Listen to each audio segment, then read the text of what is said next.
स्त्री ही घरची इज्जत असते.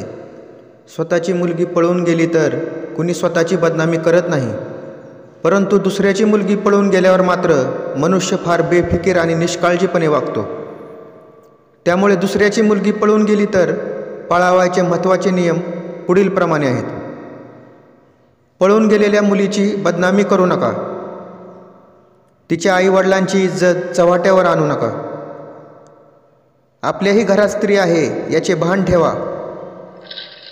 हा विषय मनोरंजनाचा नसून समाज प्रबोधनाचा आहे याची जाण ठेवा. ज्यांच्यावर दुःखाचा डोंगर कोसळला आहे अशा आईवडिलांचे संकटमोचन करण्याचा प्रयत्न करा. सहमत असाल तर चॅनलला सबस्क्राईब करा, व्हिडिओ लाईक व शेअर करा. मी कविराज. धन्यवाद.